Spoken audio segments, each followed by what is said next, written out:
According to the New York Times, Theresa May, despite UK election setback, will form a minority government. So we're getting right into it.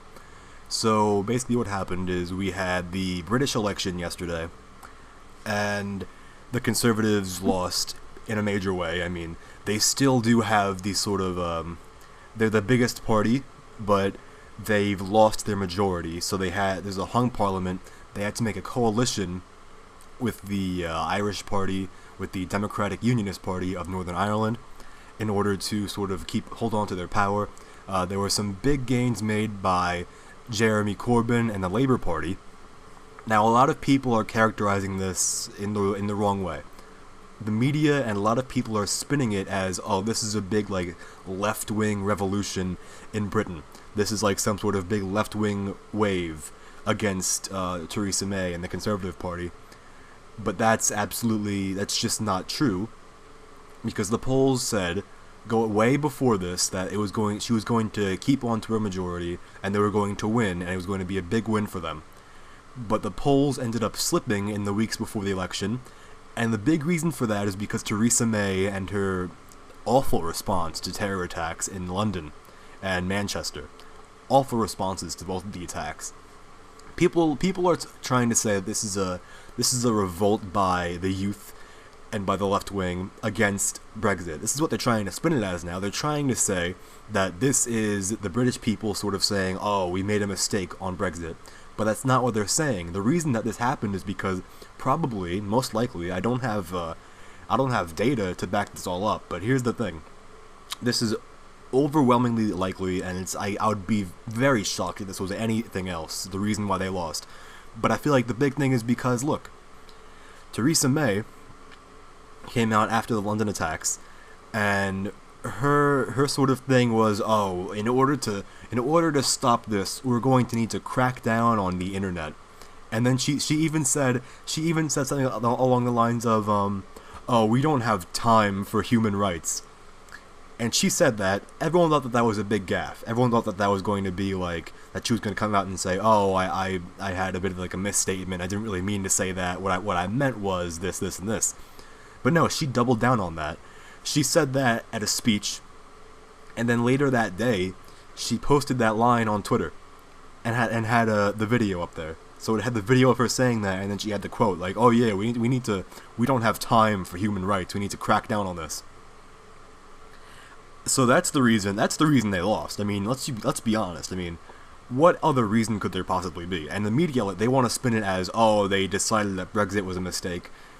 That's not the case at all, because they were going to win, but then the polls ended up slipping late in the election, because here's the thing, because of Theresa May's awful response to the terror attack. I mean, people aren't going to buy that. If she had come out and said something a bit like something smart, like, oh, we need to crack down on immigration, we need to crack down on the whole Islamic immigration that's coming in, and all the Muslims that are coming in, and all of the refugees, and then even use that to push for Brexit even harder. Say, oh, if we had control over our borders, this wouldn't have happened.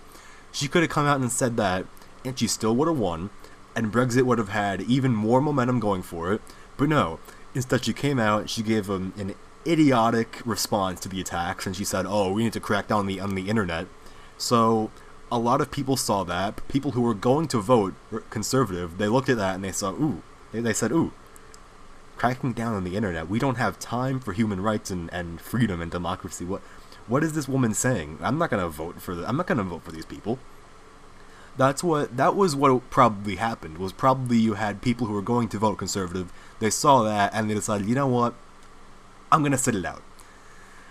And there were also a lot of people probably on the left who were going to vote, who were thinking about voting for Labour, and they weren't really sure about it. But then they saw that and they said, "Oh my God, we need to get this woman out of power. We need to take this woman's power away." I mean, she's saying, crack down on the internet, crack down on human rights. Literally saying we don't have time for human rights. So we need to go out. We need to turn out and vote. We need to vote against this woman. We need to get, Jeremy Corbyn in there. We need to vote her out of power. And that's kind of what happened. Now, I mean, she still is prime minister, but people are speculating. They're thinking that maybe that might not last very long. And you've had a lot of talk about Nigel Farage. Nigel Farage has said that he's considering coming back into the political scene.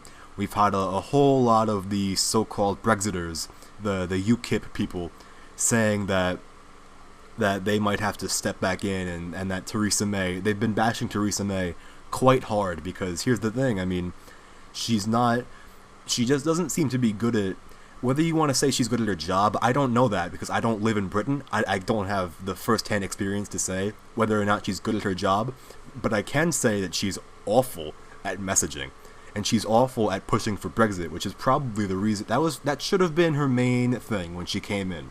She should have said, okay, she should have said, the people have spoken, Brexit is going to happen, and I'm going to push for that as hard as I possibly can.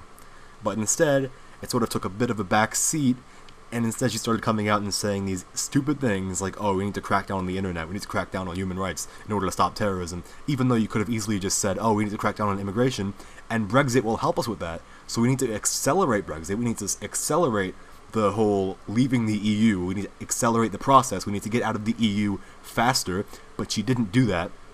She decided to be dumb instead, so now here we are. So she's lost her majority. This is an election that, by the way, she called for an election. It was a surprise election, just out of nowhere. So this was not scheduled. She goes out, she decides, you know what, we're gonna have an election. And hilariously, her big thing was, oh, this is going to be me proving, because I'm not an elected prime minister. Like, I'm only prime minister because David Cameron resigned, so I was never really voted into office, so I'm going to go ahead and have an election, and this is going to prove that I am a legitimate leader, and that I am chosen by the people to lead, and not just David Cameron's successor.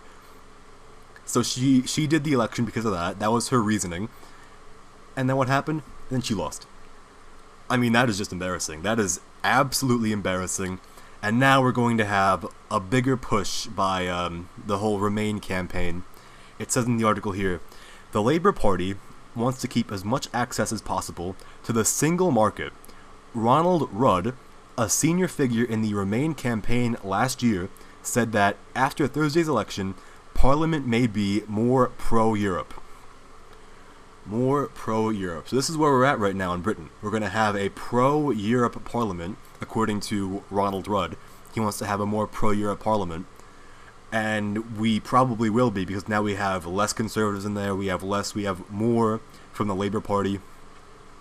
What else happened in the election? We also had the Liberal Democrats. I mean, absolutely they just got completely destroyed. I mean, that was kind of, people sort of saw that coming. They're a very centrist party, and it just goes to show that there are big divisions in Britain right now. So the Liberal Democrats, the centrist party, wasn't exactly very popular, because people want their sort of extremes, or you could say they're sort of polar opposites. But other than that, I mean, I don't think that's a very bad thing. I think that it's a bad thing that we've lost the majority in terms of the Conservatives in Britain in the Parliament. But in the long run, I feel like this actually should be a good thing, because here's the thing: now that they have lost the majority, this is now fodder for UKIP and people like Nigel Farage and even Boris Johnson, who's with the Conservative Party, to come out and say, look, we need new leadership in the party. Theresa May is not good at her job. She's not good at what she's doing. We need new leadership, and we need Brexit, and we need it fast. Because here's the thing, I mean, Nigel Farage, if it was Nigel Farage instead of Theresa May, do you think Nigel Farage would ever have said, we need to crack down on the internet, we need to crack down on human rights? No. Nigel Farage would have been smart.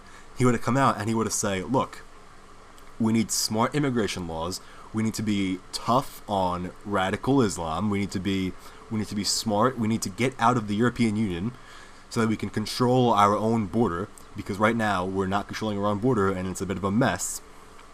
He should have done that, but instead they went with the whole Theresa May and going, oh, we need to crack down on human rights, and then tweeting it out. That was the big thing. I mean, if she just said that in a speech and then come out and said it later, oh, it was a mistake, I didn't mean to say that, what I meant to say was this, and this. But no, she doubled down. She tweeted it like she was proud of it. Like she was proud of that statement. Like, oh yeah, we need to crack down on Theresa. She like quoted herself. We need to crack down on human rights. We don't have time for human rights. Quote Theresa May. And then she had the video of it, her saying it. Like that's like something out of a that's like something out of an attack ad. That's like an attack ad right there. And she's just posting it on her Twitter like she's proud of it. So I don't know what she was thinking about that. I have no idea what was going on in her mind. But because of her, whatever she was thinking, whatever was going through her mind, because of that, we now have a conservative minority, not minority. We have a conservative, the biggest party, but not a majority. The majority has been lost now. So that's what we have now in Britain. And that's all I gotta say about that. I mean, I really just hope now that after that, because of this whole thing with this whole mess because of the Conservative Party and Theresa May, I hope that this is going to be because of a new surge in sort of this populism, the populist right, Nigel Farage, Boris Johnson, and hopefully a push to leave the EU even sooner, which is maybe unlikely, but you know what? I can see it happening in the near future.